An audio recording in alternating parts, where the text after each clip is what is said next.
The silence of an empty house doesn't just sit there, it rings in your ears until your head hurts.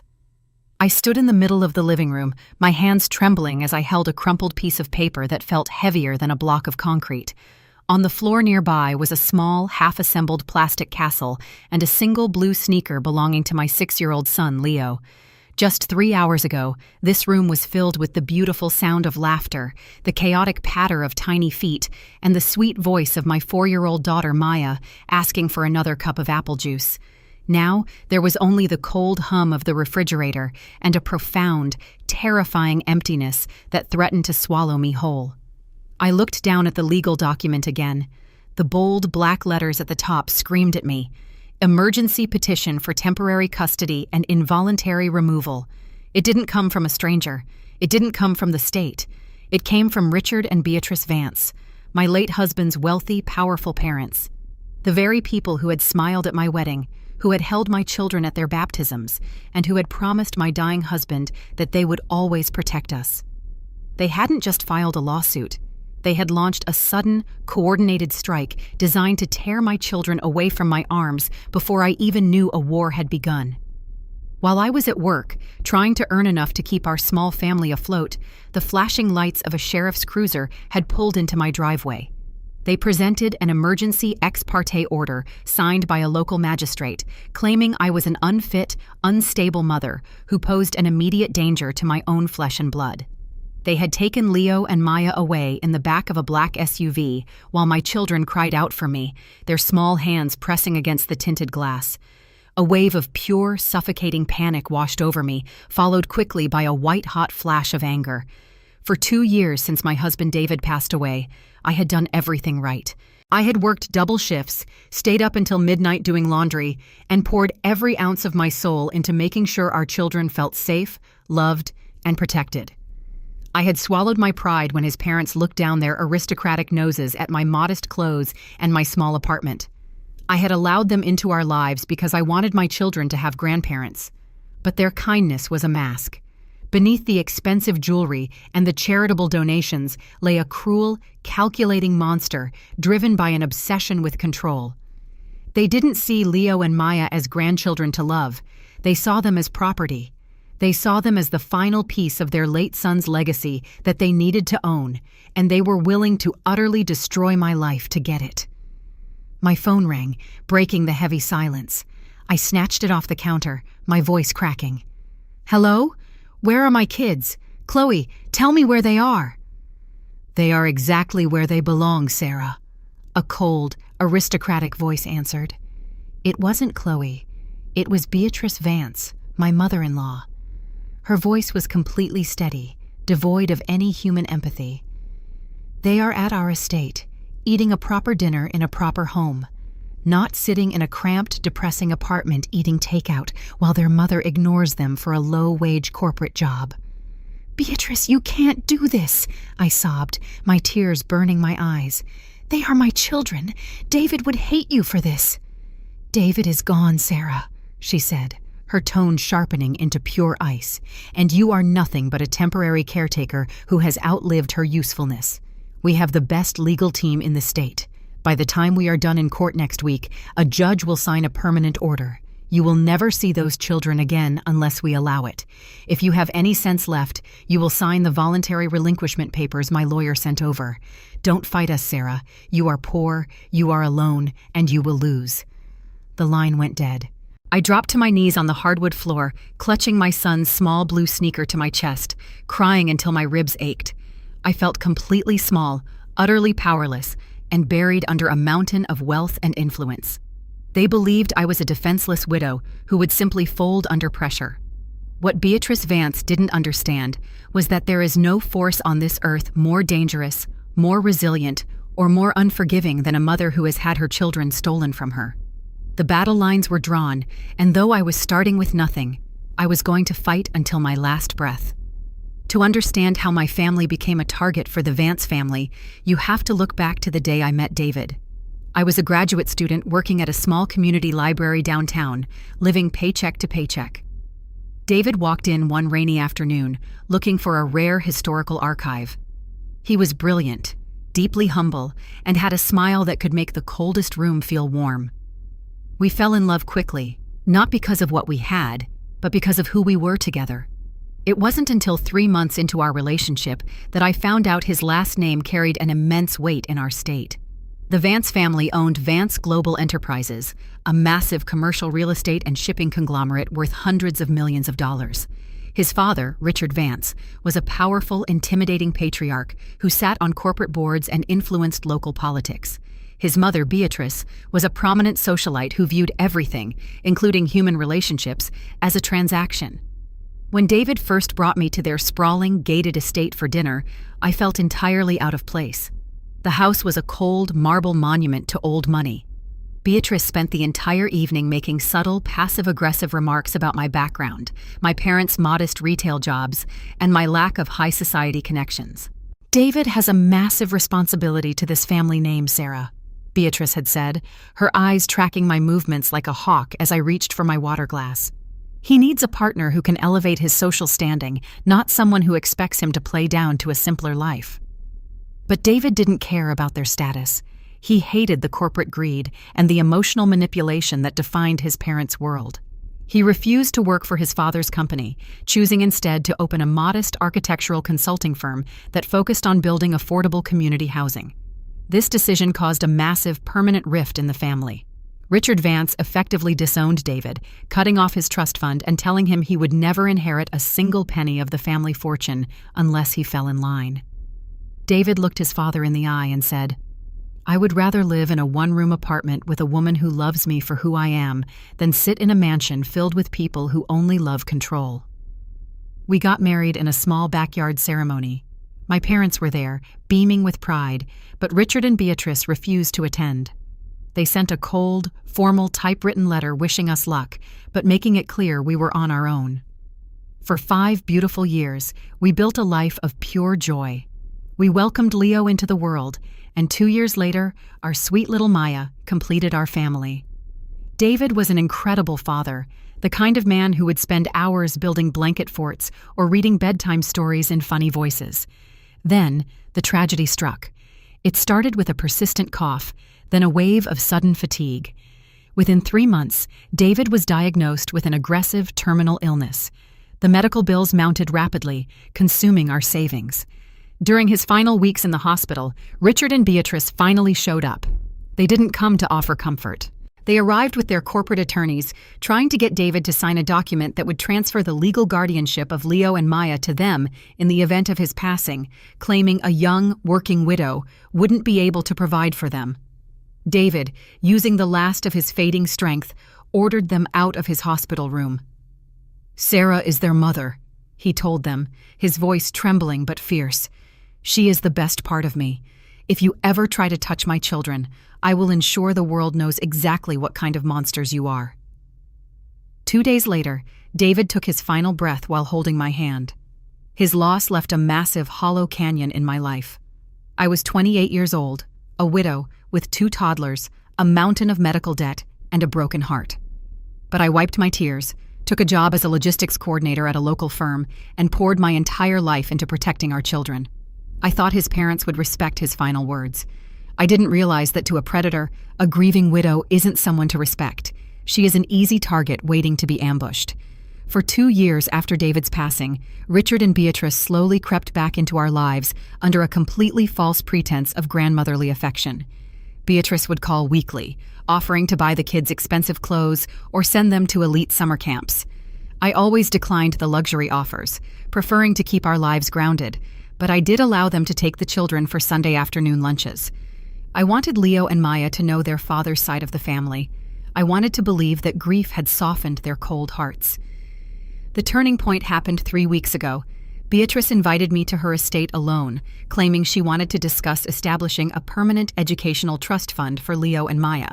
When I arrived, I was escorted not to the dining room, but to Richard's private, mahogany-paneled study. Richard sat behind his heavy desk, puffing on a cigar, while Beatrice stood beside him, her arms crossed. On the desk lay a thick legal document. "Sit down, Sarah," Richard ordered, his deep voice carrying the heavy weight of a man used to total obedience. "We're going to cut straight to the point. You are struggling. You work 45 hours a week. Your apartment is in a neighborhood that is declining, and you cannot provide the lifestyle that a Vance child deserves. We are prepared to offer you a settlement. If you sign these documents transferring full legal custody of Leo and Maya to us, we will pay off your medical debts, buy you a luxury townhouse in the city, and provide you with a monthly stipend of $10,000 for the next 10 years. You will have structured visitation rights on alternating holidays. I stared at him, my blood turning to liquid ice. Are you trying to buy my children from me? We are rescuing our son's legacy from a life of mediocrity, Beatrice snapped, her polite mask completely slipping off. Look at yourself, Sarah. You wear cheap clothes, you drive a battered sedan, and you leave my grandchildren with a neighborhood teenager while you type on a computer all day. They belong here. They belong in private schools, traveling Europe, and preparing to take over the family enterprise. You are an anchor dragging them down. I stood up so fast my chair rattled against the floor. My children are loved. They are happy. They are safe, and they remember their father every single day because I talk to them about him. You didn't care about David when he was building affordable housing, and you don't care about his kids now. You just want control. My answer is no. It will always be no. Stay away from my family. I walked out of that house, my heart pounding with a terrible, dark intuition. I knew they wouldn't stop there. People with that much money don't take no for an answer from someone like me. My intuition proved horribly correct just days later. I was sitting at my office desk, reviewing shipping manifests, when my cell phone rang. It was Mrs. Gable, the trusted elderly neighbor who watched Leo and Maya after school. Her voice was hysterical, filled with tears and the sound of wind. "Sarah, you need to come home right now," she screamed. "The police are here. They have a court order from your in-laws. They're taking the children." I dropped my phone, grabbed my keys, and drove across town like a madwoman, ignoring red lights and speed limits. My heart was in my throat, my mind screaming David's name over and over.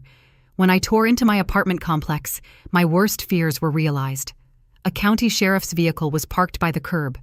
Beatrice Vance was standing next to a large black SUV, watching calmly as a female deputy led Leo and Maya down the steps. "Mommy!" Leo yelled, seeing my car screech to a halt. His little face was tear-stained, his arms reaching out to me. "Mommy, save us! They said we have to leave." "Leo! Maya!" I screamed, throwing my car door open and running toward them. Before I could reach them, a male deputy stepped into my path, his hand resting firmly on his belt. "Ma'am, step back. Do not approach the vehicle." "Those are my kids! What are you doing?" I shrieked, trying to push past him. "You can't take them! I didn't do anything wrong!" "We have a signed emergency protection order from Judge Albright," the deputy said mechanically, handing me a packet of legal papers. The petitioners have alleged immediate emotional distress and neglectful living conditions. The children are being placed in their temporary care until a formal custody hearing can be held in 7 days. If you interfere, you will be arrested for obstruction. I looked past the deputy's shoulder. Beatrice Vance didn't look away. She watched me clawing at the air, my face twisted in agonizing grief, and she let a slow, chilling smile spread across her lips. She climbed into the back of the luxury SUV, the heavy door shutting with a dull thud, and the vehicle accelerated away, carrying my entire world into the dark. I collapsed onto the concrete driveway, sobbing hysterically as my neighbors watched in horrified silence. I was entirely broken, isolated, and utterly ruined. For the first 24 hours, I sat in my quiet apartment like a ghost.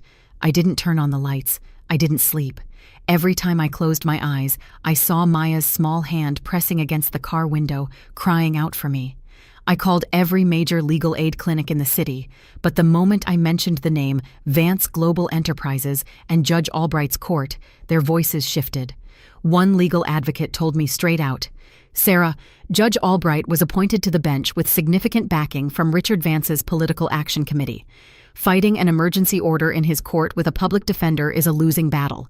They will stretch the discovery process out until you run out of money, and then they will claim you abandoned the kids because you can't afford the legal fees. You need a miracle."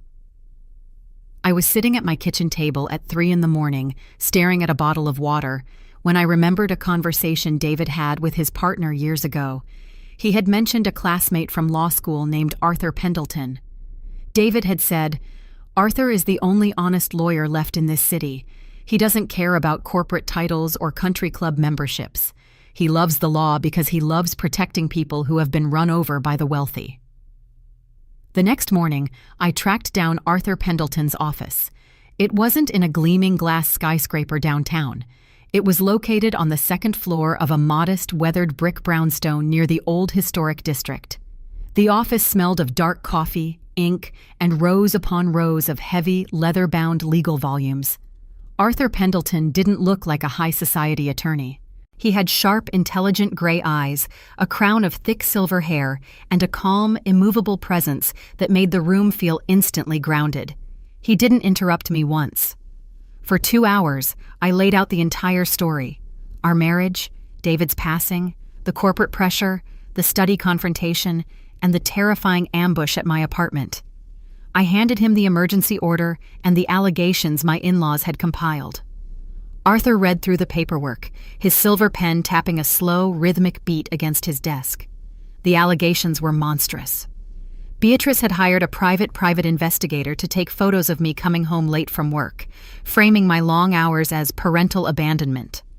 They had taken statements from a disgruntled former coworker who claimed I was unstable and emotionally erratic after my husband's death. They had even submitted a fraudulent home inspection report, claiming my modest apartment was a safety hazard for young children due to structural neglect. When Arthur finally looked up, there was no pity in his eyes. There was something far better, a sharp, dangerous spark of absolute focus. "This is a textbook corporate hostile takeover, Sarah," Arthur said, leaning back in his leather chair. "Only instead of a rival company, they are targeting your children. Richard and Beatrice Vance are used to buying results. They used their political connections to get an emergency ex parte order from Judge Albright without you even being present in the room. They expect you to show up at the hearing next week with a panicked public defender, collapse in tears, and sign their settlement papers out of pure desperation." "Can we fight them, Arthur?" I whispered, my voice shaking. "I don't have hundreds of thousands of dollars for legal fees. I just have my salary." Arthur smiled a slow, steady smile that carried an immense weight of authority. "David was my friend, Sarah. He stood up to his family because he believed in what was right. I don't charge a penny to fight monsters, but we aren't just going to fight them with defensive arguments. If you try to argue that you're a good mother in Judge Albright's court, he will simply side with their high-paid medical experts and evaluation teams. No, we need to change the battlefield entirely." "How do we do that?" "Wealthy, arrogant people always leave a trail of dirt behind them because they believe they are completely untouchable," Arthur explained, leaning forward, his gray eyes locking onto mine. "They think they have built a perfect trap for you. But while they are celebrating their temporary victory and picking out private schools for Leo and Maya, I am going to launch a comprehensive, deep-dive investigation into the Vance family's private actions over the last 2 years. I have a brilliant digital forensic investigator who specializes in tracking down what rich people say when they think no one is listening. Go back to your apartment, Sarah. Pack your children's favorite clothes, make sure their beds are clean, and hold your head high. When we walk into that courtroom next Thursday, we aren't going to beg for mercy. We are bringing a hurricane." For the next 6 days, I lived in a state of hyper-focused anticipation. I kept working my shifts, forcing myself to stay active, but every evening I spent in Arthur's office, watching him and his investigator, a quiet tech specialist named Marcus, piece together the digital puzzle of the Vance family. On Tuesday night, just 48 hours before the trial, Arthur called me into his office after hours. The room was dark, save for the bright glow of 2 large computer monitors displaying a massive network of emails, banking records, and text message logs. "Sit down, Sarah," Arthur said, his voice dropping into a low, intense register. "We just broke through their encrypted server communications. Your in-laws aren't just cruel. They have committed a series of massive, illegal acts to orchestrate this custody snatch, and their arrogance has handed us the perfect weapon." "What did you find?" I asked, my heart hammering furiously against my chest. "Let's start with the independent home inspection report that claimed your apartment was unsafe," Arthur said, clicking a mouse to open an email chain. This report was signed by a city inspector named Bradley. Look at this direct deposit record from a shell corporation controlled by Vance Global Enterprises. Exactly 5 days before the children were taken, Bradley's private account received a $12,000 wire transfer under the label Consulting Services. And look at this email from Beatrice Vance's personal account to her attorney, Mr. Sterling. Arthur read the text aloud. Sterling. The home inspection report must be absolute. If it looks like a standard apartment, Albright won't have enough leverage to sign the emergency order without a full hearing. Beatrice. Don't worry about Bradley. Richard took care of his brother's business debt last month. The report will say whatever we need it to say. Just ensure the sheriff executes the removal while Sarah is at her desk. I want her broken before she even steps into a courtroom. I stared at the screen, a wave of cold horror washing over me. They bribed a city official to falsify records about my home? Yes, Arthur said coldly. But it gets much worse. We also investigated the disgruntled former coworker who signed an affidavit claiming you were unstable. Her name is Choice. She was fired from your logistics firm last year for asset theft. Our financial logs show that 3 weeks ago, she received a check for $15,000 from a private public relations firm owned entirely by Richard Vance. It wasn't a testimony, Sarah. It was a paid character assassination. Arthur reached into his desk drawer and pulled out a small, encrypted silver flash drive, holding it up like a prized trophy. But here is the final nail in their coffin, Sarah. Marcus managed to recover a deleted text exchange between Beatrice and Richard Vance sent just 2 nights ago. They were discussing what to do with Leo and Maya once they secured permanent custody. He slid the printed transcript across the mahogany table. My eyes tracked the text, and my breath caught in my throat. Richard. The media is starting to ask questions about our new shipping expansion project downtown. The local union is threatening a strike over safety conditions. We need a major positive public relations story to shift the narrative. Beatrice. The custody victory will be perfect. I've already contacted the editor at the City Chronicle. We will run a major profile piece next month. The Vance family opens their hearts and mansion to rescue their late son's children from neglect. It will position us as saintly protectors of the community. The union story will be completely buried on page 10. Richard. Perfect. Make sure Sterling keeps the mother completely cut off. If she tries to fight, tell him to threaten her with a countersuit for malicious defamation to drain whatever savings she has left. A single tear of profound, burning rage slid down my cheek. They didn't love Leo and Maya. They didn't even want them because they missed their son. My beautiful, sweet children were being used as a corporate public relations shield to cover up labor violations and protect their multi-million-dollar corporate shipping profits. They think they are walking into Judge Albright's court on Thursday to collect their prize, Arthur said, his voice dropping into a powerful, dangerous whisper as he stood up. They think they own the judge, they own the inspector, and they own the narrative. They have absolutely no idea that we have just mapped out every single string of their corporate puppet show. Don't look scared when you see them, Sarah. Let them sit at their expensive table with their high-priced lawyers and look down on us, because the higher they climb, the harder they are going to crash. Thursday morning arrived with a biting, icy rain that lashed against the stone facade of the county family courthouse. Courtroom 4B was massive, sterile, and smelled of old paper and heavy wax polish. The high ceilings made every footstep echo with an intimidating, hollow sound. Sitting across the aisle at the petitioner's table was the complete, terrifying weight of the Vance family empire. Richard Vance sat like a king, wearing a flawless tailored charcoal suit, his gold watch glinting under the harsh fluorescent lights. Beside him sat Beatrice, her pearls reflecting the cold light, her face a mask of supreme, unbothered elegance. They were flanked by 3 senior corporate attorneys from the most expensive firm in the state, led by a sharp, aggressive man named Mr. Sterling, who was busy organizing a massive stack of leather-bound folders. When I walked in with Arthur, wearing a simple navy blue dress I had bought on sale, Beatrice didn't even look at me. She simply adjusted her diamond earrings and whispered something to her husband, who let out a short, dismissive chuckle.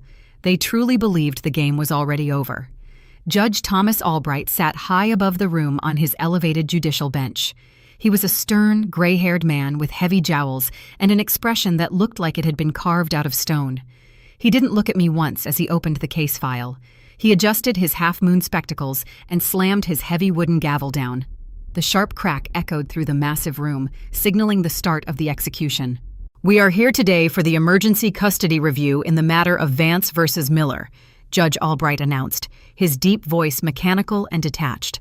"The court has reviewed the initial ex parte petition submitted by the grandparents, Richard and Beatrice Vance, regarding the welfare of the minors, Leo and Maya Miller.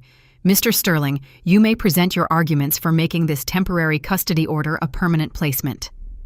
Mr. Sterling stood up smoothly, buttoning his pristine suit jacket as he walked to the center of the courtroom with absolute confidence.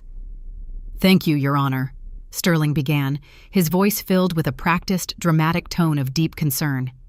"This is a tragic but clear case of parental incapacity. For 2 years following the untimely passing of our late client, David Vance, the respondent, Sarah Miller, has attempted to raise these children in an environment of escalating instability. We have submitted a certified municipal home inspection report that details severe safety hazards in her current residence. Furthermore, we have provided an affidavit from a close former associate confirming that Ms. Miller has exhibited severe emotional instability and persistent neglect due to the demands of her employment." He turned slightly, pointing a manicured hand toward me with a look of theatrical pity. "The Vance family does not wish to cause pain, Your Honor. They are pillars of this community. They possess the unlimited financial resources, the emotional stability, and the safe, secure environment necessary to raise these children in a manner consistent with their father's true legacy. A child's safety must come before a mother's pride. We ask this court to make the emergency custody order permanent, allowing these children to remain in the safe haven of the Vance estate." "Thank you, Mr. Sterling," Judge Albright said, making a brief note on his pad. He turned his cold gaze toward our table. "Mr. Pendleton, you may respond. I trust you have something substantial to counter these extensive reports, because based on the paperwork before me, I am inclined to grant the permanent order immediately." Arthur Pendleton stood up calmly. He didn't look intimidated by the judge's sharp tone or the row of corporate lawyers smirking across the aisle. He walked to the center podium, adjusted his silver hair, and fixed his intelligent gray eyes directly on the bench. "Your Honor," Arthur began, his voice remarkably steady, but carrying a deep, resonant echo that instantly commanded the room. "The paperwork before you is indeed extensive, but it is not a legal case. It is a multi-layered, heavily financed corporate fabrication designed to perpetrate the ultimate theft, stealing 2 young children from a loving mother to serve as a public relations shield for a corrupt enterprise." Richard Vance's face instantly darkened. Mr. Sterling slammed his pen onto the table, standing up aggressively. "Objection, Your Honor. This is an outrageous and defamatory opening statement. Mr. Pendleton is making wild, scandalous accusations without a shred of legal basis." "Your Honor," Arthur said, his voice rising with an immense, unshakable authority that cut through the objection effortlessly. "I am not making accusations. I am introducing evidence. And if you allow me to present our first exhibits, this court will see exactly how much money it takes to buy an emergency order in this county." Judge Albright frowned, his heavy white eyebrows drawing together. He looked at Richard Vance for a brief fraction of a second, then back at Arthur. "Objection overruled, Mr. Sterling. Proceed, Mr. Pendleton. But you had better back these words up immediately, or I will hold you in contempt." Arthur didn't hesitate. He stepped back to our table, picked up a thin silver flash drive, and handed it directly to the court clerk. "Your Honor, let's look first at the certified municipal home inspection report that Mr. Sterling just emphasized," Arthur announced, pointing toward the large digital display screens lining the courtroom walls. "The report claims my client's apartment was structurally compromised and unsafe for children. It was signed by City Inspector Donald Bradley." With a click of a button, a massive spreadsheet of banking records and wire transfer confirmations flashed onto the screens in vibrant high definition. "If the court directs its attention to Exhibit A," Arthur continued clearly, "you will see the private bank account records for Inspector Donald Bradley. Exactly 5 days before he conducted that surprise inspection on Sarah's home, his offshore holding account received a wire transfer of exactly $12,000. That wire transfer originated from Vance Global Holdings LLC, a shell company owned entirely by the petitioner, Richard Vance. The smirks on the faces of the corporate lawyers instantly vanished. Mr. Sterling froze, his jaw slightly dropping as he stared at the banking data on the screen. "What is the meaning of this?" Judge Albright demanded, his voice dropping into a dangerous low register as he leaned over his bench, his eyes fixed on the financial documents. "It means, Your Honor, that the home inspection report was bought and paid for to manufacture a fake emergency," Arthur said, his voice cutting through the room like an iron blade. "And we have the digital receipts to prove it. If you look at Exhibit B on the screen, you will see a direct email from Beatrice Vance to her attorney, Mr. Sterling, explicitly stating that Richard had taken care of Inspector Bradley's brother's business debts to ensure the report would say whatever we need it to say to secure an emergency order without a full hearing." Beatrice Vance gasped, her hand flying to her pearl necklace. Her elegant face suddenly turned a sickening shade of ash gray. She looked over at her husband, but Richard was staring at the monitor with a look of pure, unadulterated fury, his fists clenching so hard his knuckles turned white. "This is an absolute invasion of privacy," Sterling stammered, his voice rising in panic as he tried to regain control of the room. "These documents, they are unverified. They are hacked digital assets. They cannot be admitted into a custody review." These documents were obtained via a legally executed federal wire trace subpoena issued yesterday afternoon by the District Attorney's White Collar Crime Division, following a formal report of corporate bribery. Arthur responded with absolute, devastating calm. "They are fully verified, fully authenticated, and fully admissible." Arthur turned slowly to face the Vance family table, his eyes locked onto Beatrice. "Let's move to Exhibit C. The affidavit from the disgruntled former coworker who claimed my client was emotionally unstable. Our forensic financial search revealed that this individual received a $15,000 check from a public relations firm owned by the Vance family just 2 weeks ago. It wasn't a witness statement, Your Honor. It was a paid character assassination bought by a family who views human lives as nothing but corporate line items.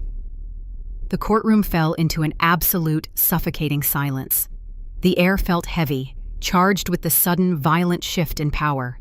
The 3 expensive corporate lawyers were now whispering frantically to each other, pulling out their own laptops, completely abandoning their confident postures.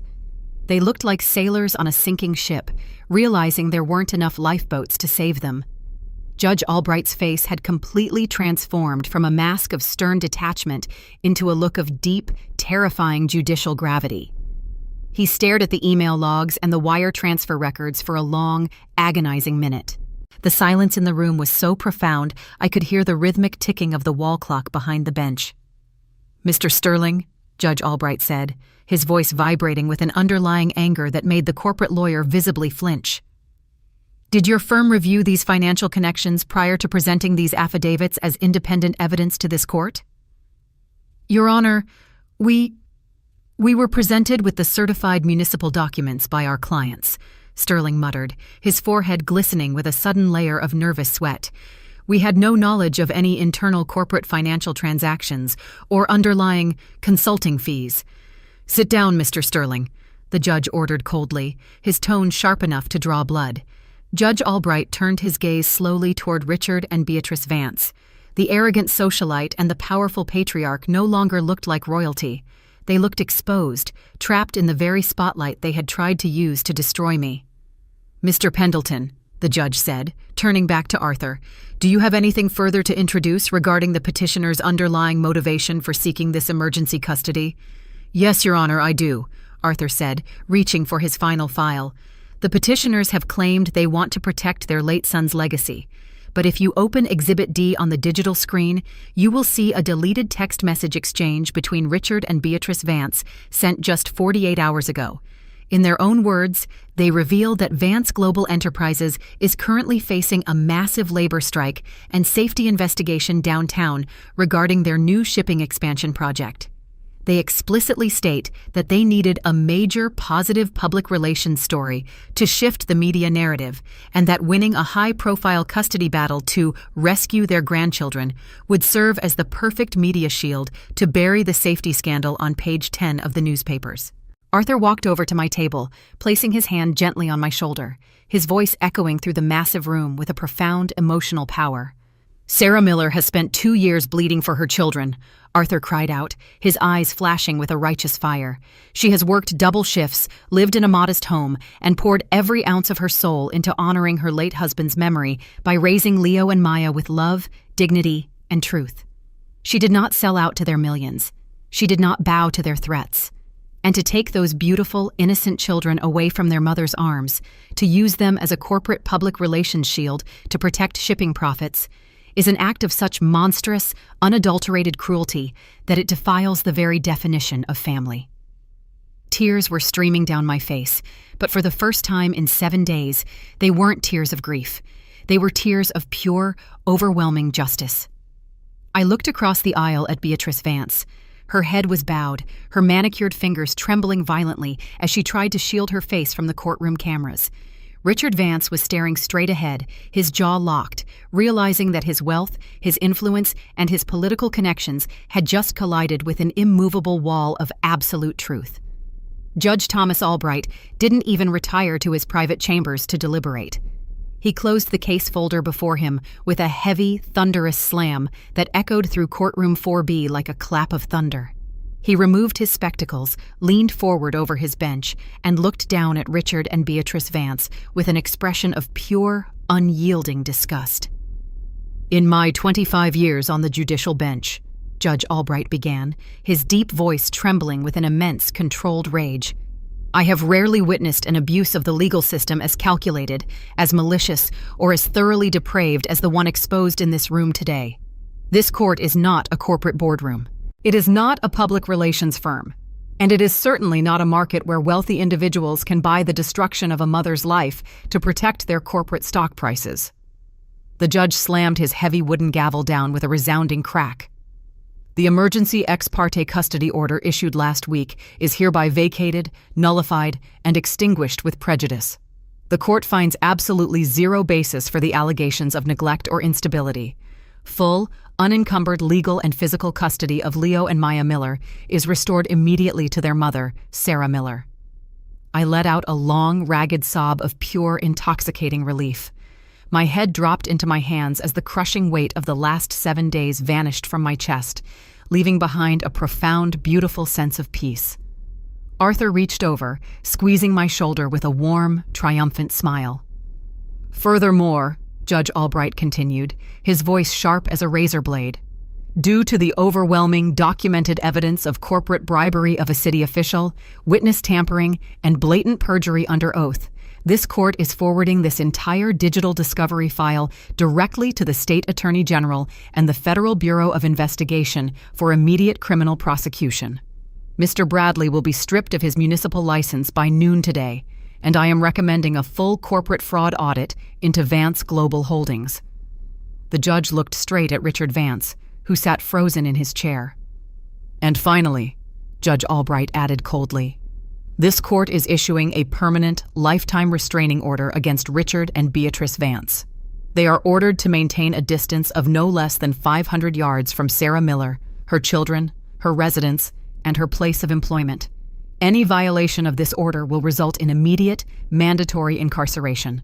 This matter is concluded. Bailiff, secure the courtroom."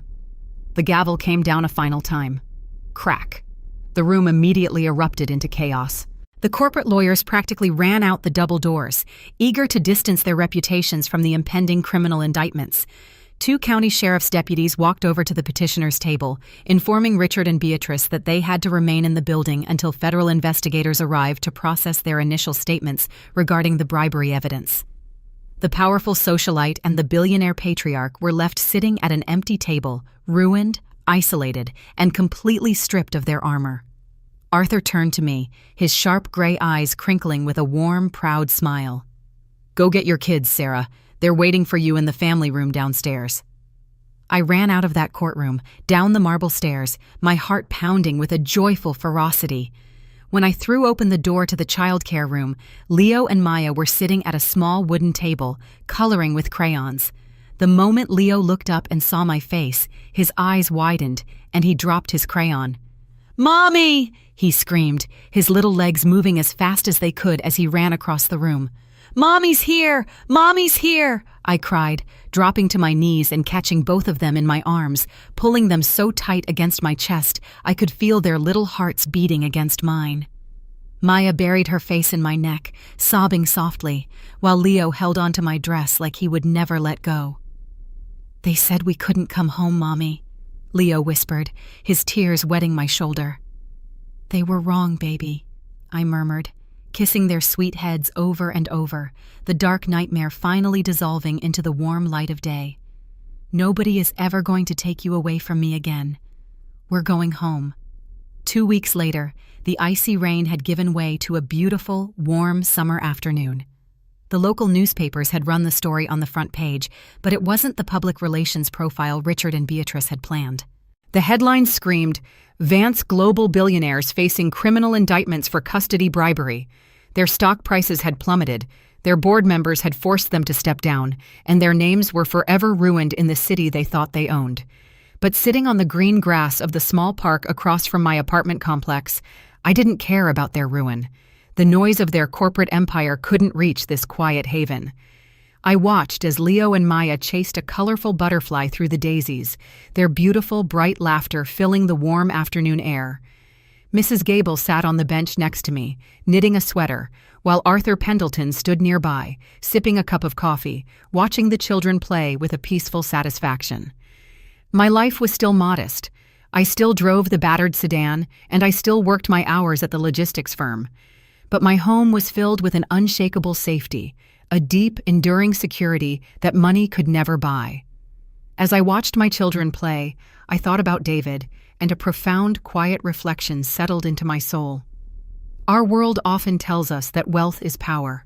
It tells us that people with millions of dollars, political connections, and expensive suits can rewrite the rules, crush the quiet workers, and buy whatever results they desire. It can make you feel entirely small, isolated, and helpless when they choose to target your life. But this journey taught me the ultimate moral lesson of existence. Wealth is an illusion. It is a hollow shield built on the sand of arrogance and control. True power doesn't belong to the person with the largest bank account or the loudest voice in the boardroom. True power belongs to the person who stands on the solid, unyielding foundation of love, honesty, and truth. A mother's love isn't a corporate asset that can be liquidated or bought. It is a river that can cut through the hardest stone, a fire that can burn through the most elaborate web of lies. When you fight with an honest heart for what is truly sacred, the universe has a way of shattering the monsters in the dark. And when the smoke of the battlefield finally clears, the greedy are left with nothing but their empty gold, while the quiet, honest workers walk away with the only treasure that ever mattered, a home filled with peace, love, and the beautiful, uninterrupted laughter of their children.